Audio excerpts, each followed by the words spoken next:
Hey everybody, it's Matt from Electric All Wheel. This is the Lectric XP 1.0. We picked it up off the Facebook Marketplace for $500 and we are getting ready to go full tilt on this bike. Fork replacement, handlebars, BMX, bringing in the brand new FX stem adapter. We are going to put on a thumb throttle, just a whole bunch of good stuff. But before we do that, we are going to add these Compass Brownwall tires to the bike. We're going to start with the rear wheel because we also want to add a Drift Maniac 11-28T Freewheel.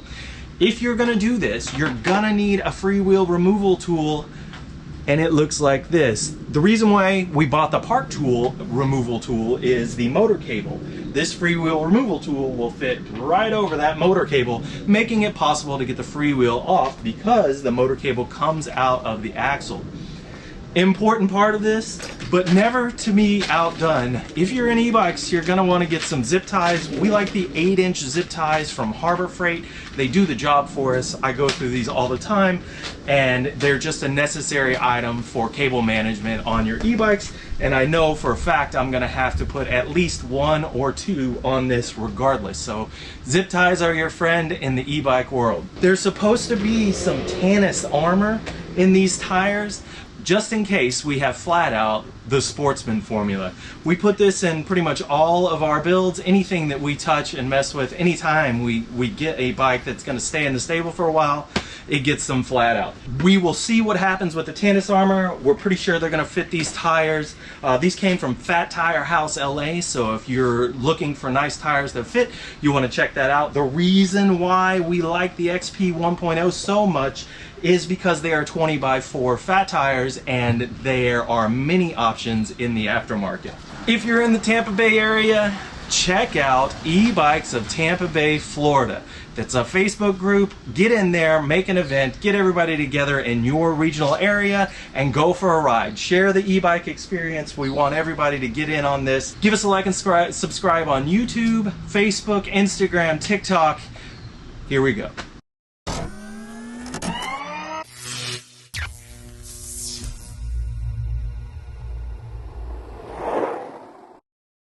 First things first, I'm going to remove this zip tie on the wheel side so that the cable can be freed.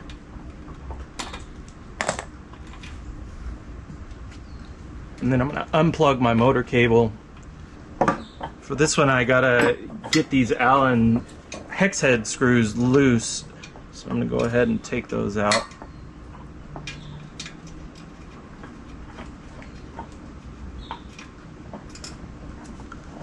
And they're the ones that are on the torque arm and mount for the motor axle cable, which is right behind the derailleur guard. So it is nut, washer, derailleur guard, and then the mount for that torque arm.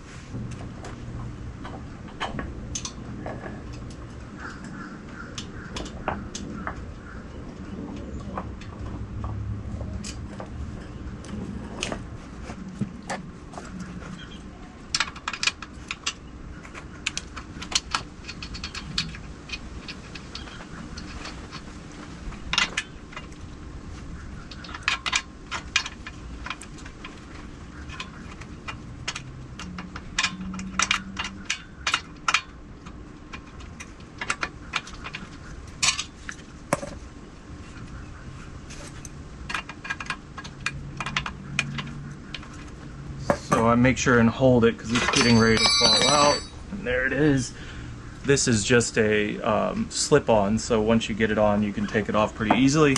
And that goes the reverse when installing it.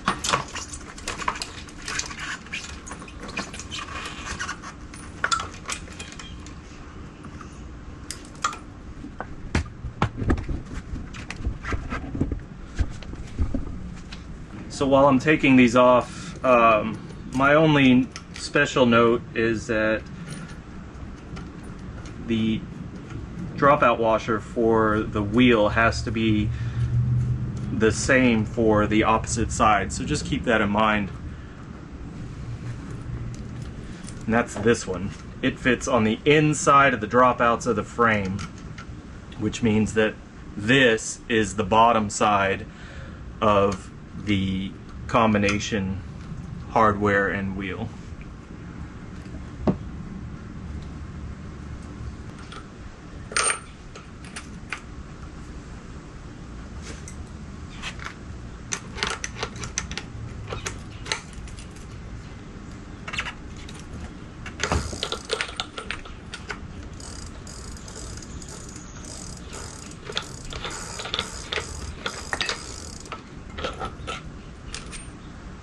1, 2, 3, 4, 5, 6, 7, 8, 9, 10, 11, 12, 13, 14 versus an 11. It doesn't seem like much, but it is. So this is your old one. This is your old Freewheel, 14 teeth. This has 11 teeth. That is what's going to make you be able to get into higher speeds with resistance without ghost pedaling while your electric assist is on.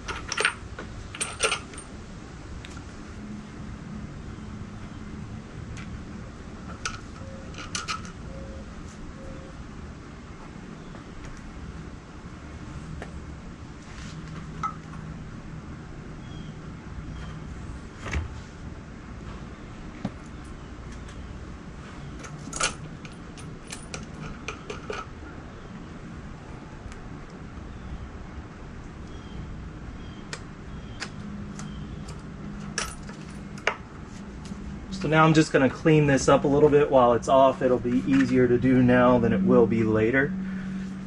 Also, I don't want it to look like absolute garbage once I get a brand new tire on there. So I'm going to wipe down this wheel.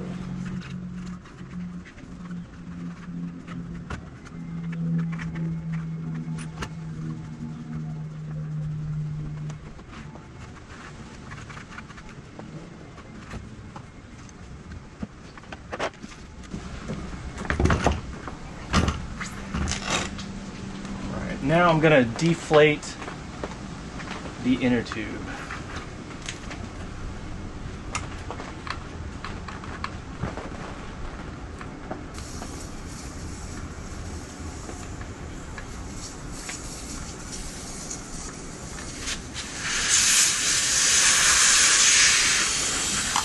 So I typically try and order my FlatOut with the valve stem remover, and this is your valve stem. And this is a nice handy tool to have, that way you don't have to press this down and release it like normal. And then I'm just going to remove the bead on this tire, get it off of there, and replace it with the sun tire, or the compass.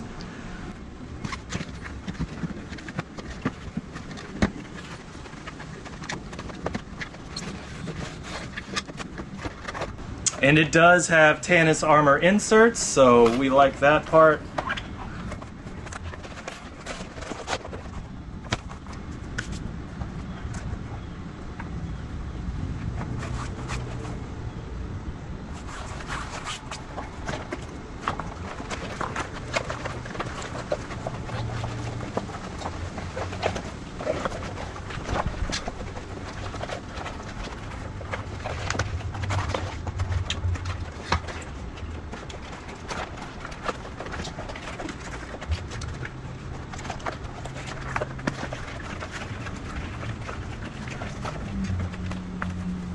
Okay, next key is to make sure that your tire is pointed in the rotational direction. Your wheel, the drive side, is always on the right-hand side, so this is the right-hand side, so the tire spins this way. You want to make sure that you look for your rotation arrow on the sidewall here, or know that when you look at your treads, it's almost as if the narrow arrow is diving into the pavement. So it dives in and then spreads apart as the wheel moves forward and disperses the water.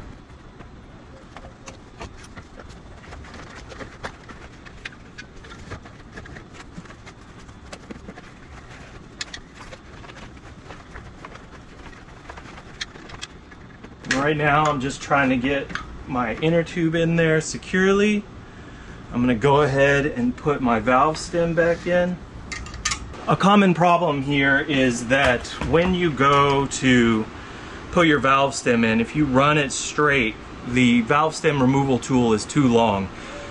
The reason why I order these all the time is the fact that when I have duplicates, I can take and chop off the end and then utilize this tool, because the need for removal of this end is due to the motor itself and the diameter it takes up in the entire diameter of the wheel. So it takes up a lot of space. Its radius is just too big for it, so I'm going to trim off a little bit from this removal tool.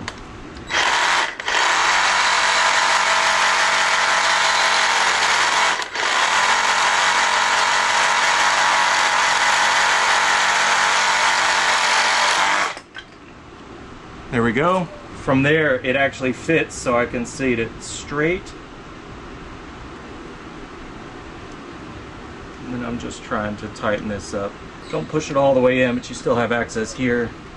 Once I've got it in, I'm just going to put my cap back on so that I know it will hold. Now I'm just feeling that the inner tube is not folded up or anything. Now I'm just going to get everything else around the rim.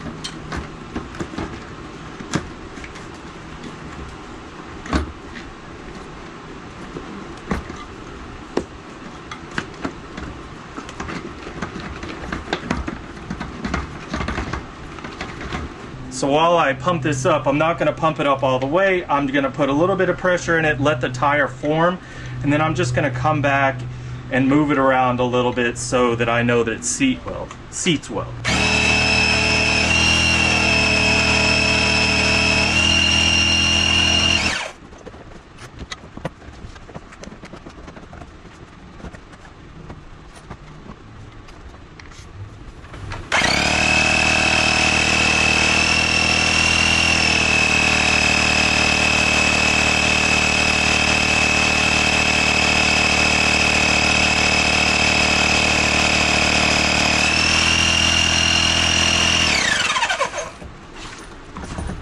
Alright, that is a good looking wheel tire combination.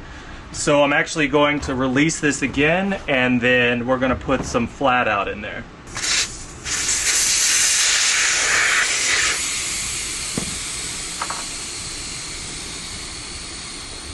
So when you take this out, it has the little black cap. This actually does have a stem removal tool on it, but it's worthless, honestly. It's plastic and there's high probability that you'll break it. So this tube, you just slip on the threads for the valve and then turn the bottle over, and you want to make sure that the liquid is flowing in. I've got it to the side so that the settling point will be here rather than like this, but I don't have it, I don't want my valve stem up too much. I want it to be able to flow in.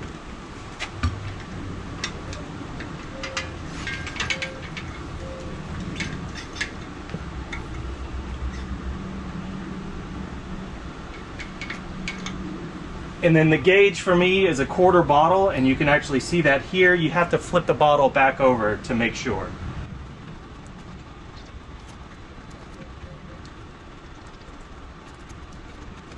And I'm just looking at the side here to see how much liquid has gone in.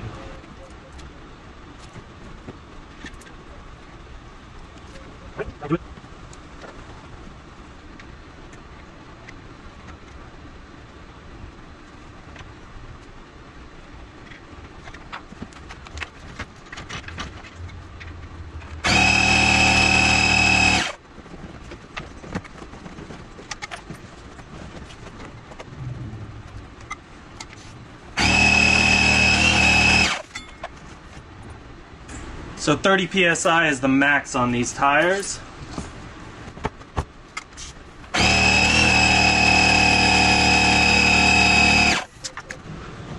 So the first thing I like to do is get my chain around my freewheel, remembering that the derailleur angles out like this. And then I'm gonna put the chain on 8 just to hang it there for a minute.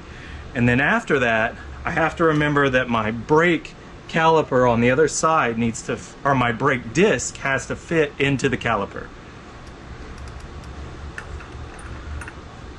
Keep in mind the nut that you guys were shown earlier, that portion needs to be towards the bottom of the wheel so that it can actually fit in the dropouts, and the thicker portion is in the bottom right here.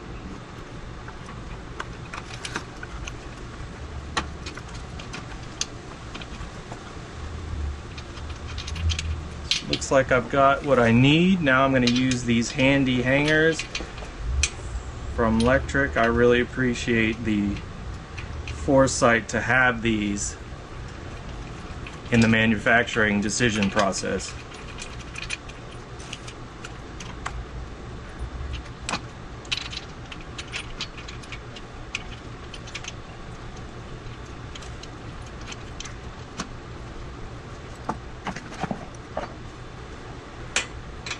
Don't forget your derailleur hanger, or your derailleur guard.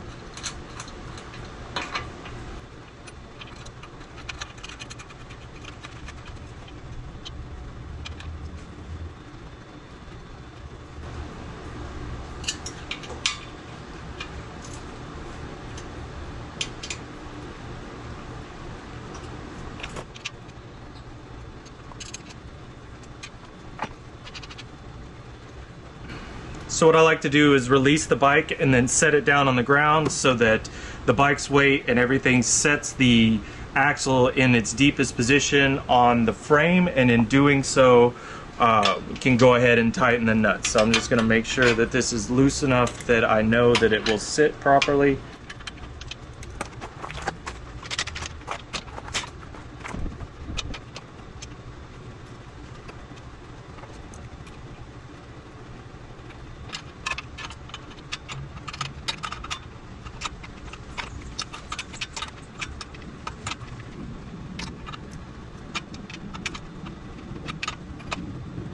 It does get a little tricky right through that derailleur guard, but you can get it done.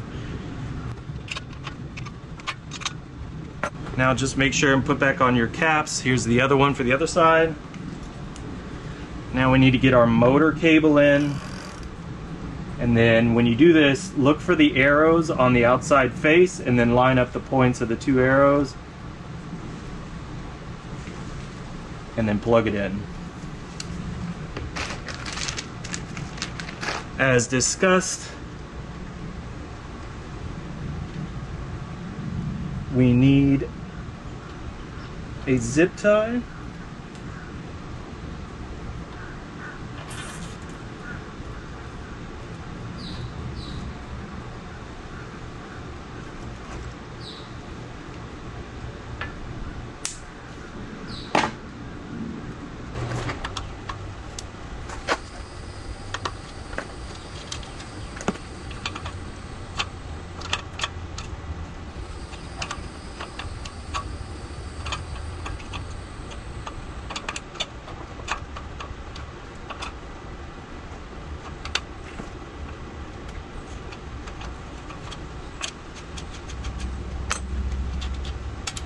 So for these, you got to make sure and get the nut off far enough that the washer comes out of the hook hole.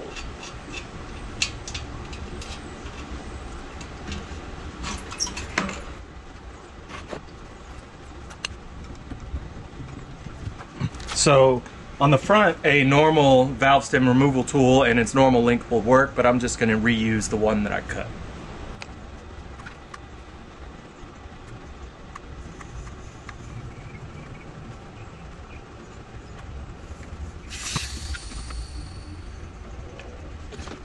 My first move is to always get the valve stem free from the wheel, and then I grab one side of the tire and then just work it free from the rim.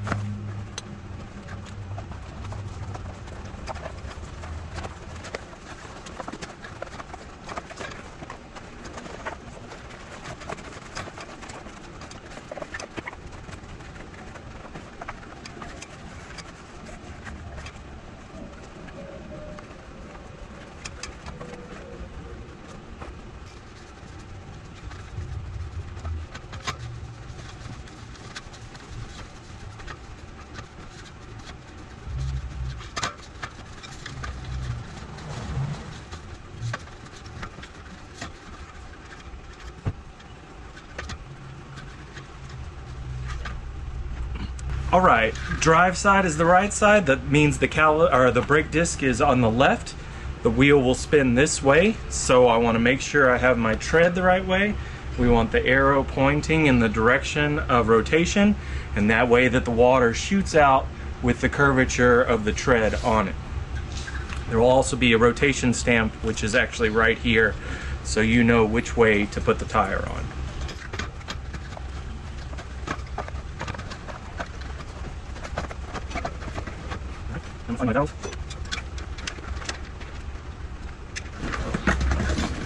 Once I get it in there, I'm going to use my cap to just help hold it in place.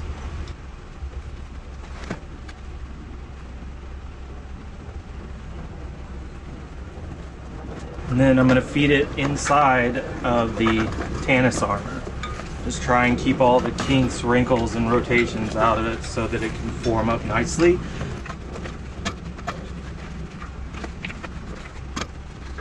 Now I'm going to get my second layer of the Tannus around the rim. Now we'll move to the tire itself.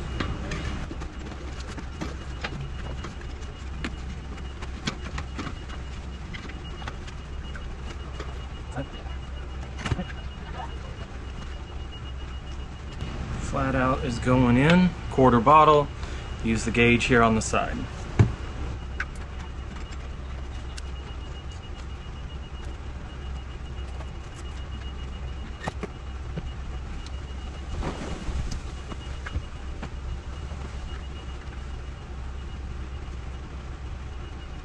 Valve stem going back in.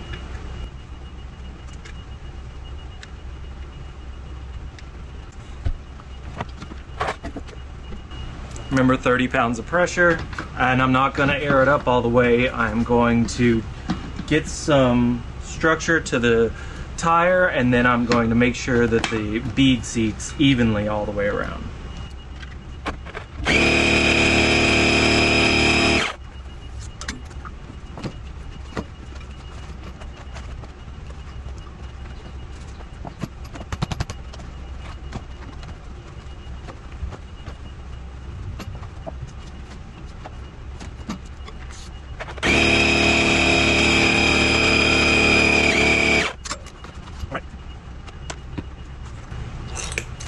Don't forget your hooks. This should be fairly easy. I'm going to run this out, the nuts out far enough so that they can get seated in the little holes here on the dropouts. And then while I'm feeding it in, I'm just watching my disc to make sure that it is in between the pads.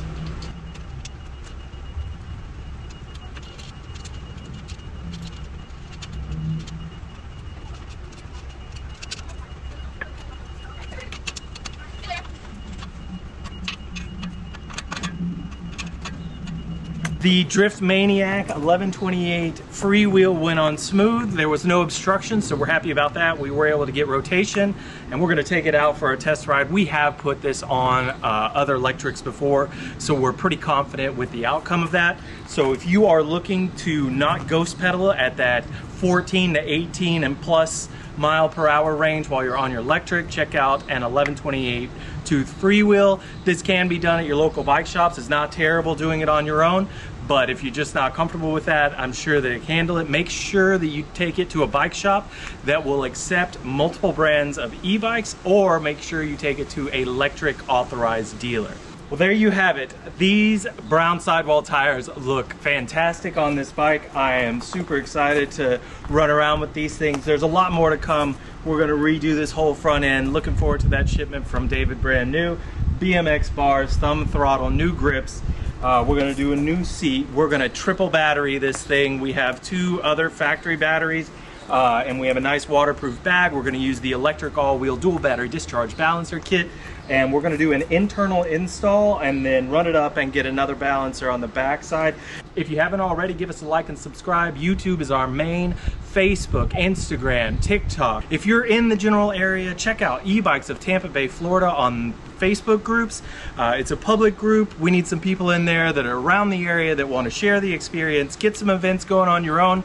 Tampa Bay is a large area and everybody's wanting to come together. We just need a few leaders to make that happen. We really appreciate you checking out this video. We'll leave links to all the products that were used in this video in the description below, as well as some other reference videos, and we'll give you a link to the website so you can check out some of that stuff as well. We'll talk to you next time.